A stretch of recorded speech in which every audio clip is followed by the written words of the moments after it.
জয় শ্রী রাধে। এখন আমি শ্রীমদ্ ভাগবতের দশম স্কন্ধের 16বিংশতি অধ্যায় থেকে পাঠ করছি। অপূর্ব শ্রীকৃষ্ণ।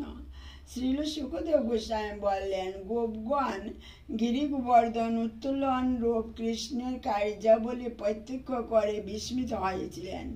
তার দিব্য শক্তি হৃদয়ঙ্গম করতে অসমর্থ হয়ে তারা নন্দ মহারাজের সমীপবর্তী হয়ে বললেন, যেহেতু এই বালক অসাধারণ কর্মসমূহের অনুষ্ঠান করেন, কিভাবে তিনি আমাদের মতো জাগতিক মনুষ্যগণের মাঝে স্বীয় নিন্দাস্পদ জন্মগ্রহণ করতে পারেন?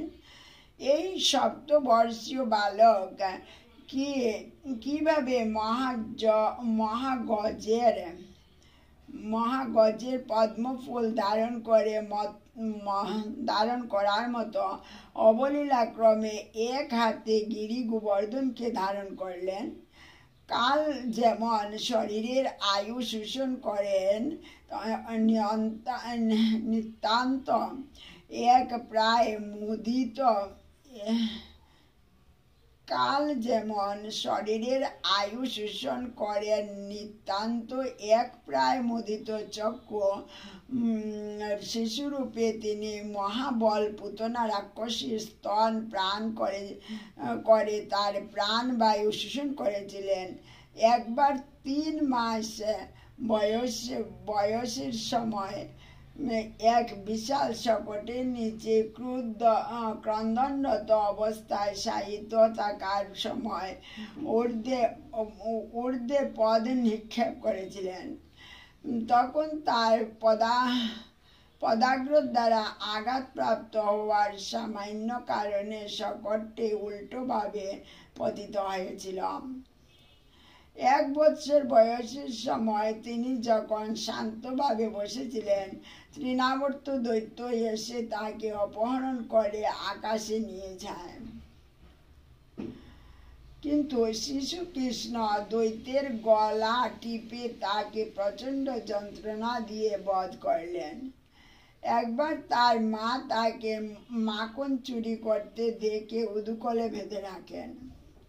তারপর তার বাহুদ্বয় দ্বারা হামাগুড়ি দিয়ে সেই উদুকলটি অর্জুন বৃক্ষদ্বয়ের মধ্যে টেনে নিয়ে গিয়ে তাদের ভূপতিত করেন। আরেকবার কৃষ্ণ যখন বলরাম ও গোপ বালকদের সঙ্গে বনে গবৎসচারণ করছিলেন, কৃষ্ণকে হত্যার উদ্দেশ্য নিয়ে বকাসুরের আগমন হয়েছিল। কিন্তু কৃষ্ণ সেই শত্রুর মুখ থেকে শুরু করে সমস্ত শরীর বিদীর্ণ করেছিলেন।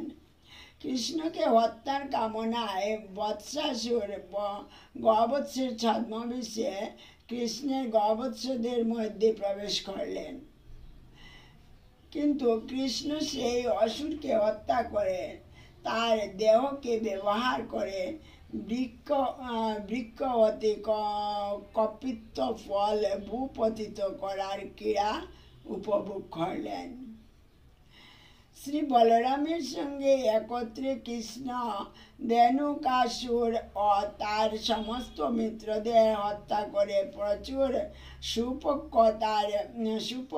তাল ফলে পূর্ণ তাল বনে সুরক্ষা নিশ্চিন্ত করেছিলেন। বলশালী শ্রী বলরামের দ্বারা ভয়ঙ্কর প্রলম্বাসুরকে বধ করানোর পর কৃষ্ণ ব্রজের গোপ বালক ও তাদের পশুদের দাবানল থেকে রক্ষা করেছিলেন। অত্যন্ত বিষধর সর্প কালিউকে দমন করার পর কৃষ্ণ তার গর্ভ নাশ করে বলপূর্বক তাকে যমুনার হ্রদ থেকে নির্বাসিত করেন। এইভাবে ভগবান নদীর জলকে সর্পের তীব্র বিষ থেকে মুক্ত করেছিলেন। হে নন্দ, আমরা এবং অন্যান্য সমস্ত ব্রজবাসীরা তোমার পুত্রের প্রতি আমাদের অবিরত অনুরাগ পরিত্যাগ করতে পারছি না। এটা কিভাবে হচ্ছে? কিভাবে সেও স্বতঃস্ফূর্ত ভাবে আমাদের আকর্ষণ করছে। কোথায় এই 7 বৎসর বয়সের বালক, আর কোথায় তার গিরি গোবর্ধন উত্তোলন, যা আমরা দর্শন করলাম। একমাত্র হে ব্রজনাথ, তোমার এই পুত্র সম্বন্ধে আমাদের মধ্যে সন্দেহের উদয় হয়েছে। জয় শ্রী রাধে।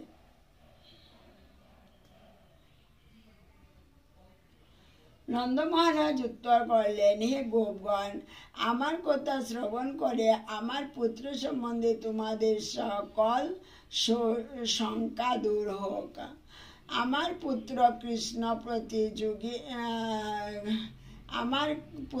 কৃষ্ণ প্রতি যুগে তার শ্রীমূর্তি প্রকাশ করেন। পূর্বে ইনি শুক্ল রক্ত ও পীত বর্ণ ধারণ করে প্রকাশিত হয়েছিলেন। সম্প্রতি কৃষ্ণ বর্ণ ধারণ করে প্রকট হচ্ছেন। কোনো কারণে তোমার এই পরম সুন্দর পুত্রটি পূর্বে বকাসুরের পুত্র রূপে প্রকটিত হয়েছিলেন, তাই অভিজ্ঞ ব্যক্তিরা তাকে বাসুদেব বলে থাকেন। তোমার এই পুত্রের গুণ ও কর্ম অনুসারে বহু নাম এবং রূপ আছে, তা আমি জানি। সাধারণ লোকেরা তা জানে না। গোপ এবং গোকুলের আনন্দবর্ধক শিশুটি তোমাদের মঙ্গল সাধন করবে এবং এর কৃপায় তোমরা অনায়াসে সমস্ত বিঘ্ন অতিক্রম করতে পারবে। হে নন্দ মহারাজ, ইতিহাসে বর্ণনা করা হয়েছে যে পুরাকালে অরাজকতার সময় ইন্দ্র যখন সিংহাসনচ্যুত হয়েছিলেন এবং মানুষেরা দস্যু তস্করদের দ্বারা উৎপীড়িত হয়েছিল, তখন এই শিশুটি আবির্ভাব হয়ে দস্যু তস্করদের পরাজিত করে সকলকে রক্ষা করেছিলেন এবং সমৃদ্ধি সাধন করেছিলেন।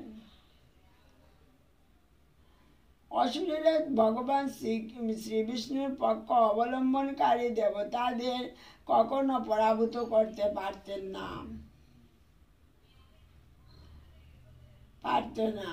তেমনি যে ব্যক্তি বা সম্প্রদায় শ্রীকৃষ্ণের প্রতি অনুরক্ত তারা অত্যন্ত ভাগ্যবান, কারণ শ্রীকৃষ্ণের প্রতি অত্যন্ত প্রীতিযুক্ত হওয়ার ফলে তারা কখনো কংসের অনুচর সদৃশ অসুরদের দ্বারা অথবা অন্তরের শত্রু ইন্দ্রিয়ের দ্বারা পরাভূত হন না।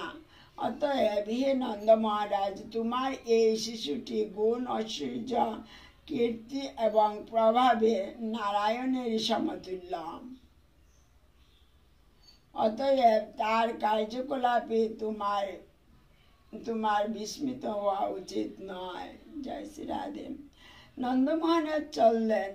আমাকে এই সমস্ত কথা বলার পর গর্গমুনি গৃহে ফিরে গেলে আমাদের সুখকারী কৃষ্ণকে আমি প্রকৃতপক্ষে ভগবান নারায়ণের অংশ প্রকাশক রূপে বিবেচনা করেছিলাম। শ্রীল সুখদেব গোস্বামী বললেন, নন্দ মহারাজের মুখে গর্গমুনির বাক্যসমূহ শ্রবণ করে ব্রজবাসীগণ আনন্দিত হলেন। তারা বিশেষণ গভীর শ্রদ্ধার সঙ্গে নন্দ মহারাজ শ্রীকৃষ্ণের পূজা করেছিলেন। তার প্রবল বায়ু সহযোগে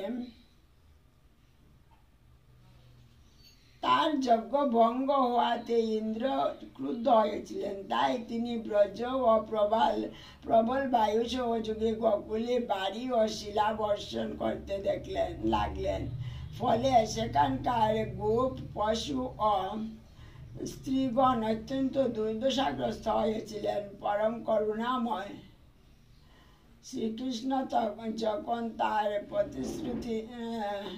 শ্রীকৃষ্ণ যখন নিজে আশ্রিত জনদের এই অবস্থায় দর্শন করলেন, তিনি স্মিত হেসে এক হাতে গোবর্ধন পর্বতকে তুলে ধরলেন, ঠিক যেন কোনো বালক ক্রীড়ার চলে একটি ছত্রকে তুলে ধরল। এইভাবে গোপ সম্প্রদায়কে তিনি রক্ষা করলেন। ইন্দ্রের গর্ব চূর্ণকারী শ্রী গোবিন্দ আমাদের প্রতি প্রীত হন। জয় শ্রী রাধে। হরে কৃষ্ণ কৃষ্ণ কৃষ্ণ হরে হরে,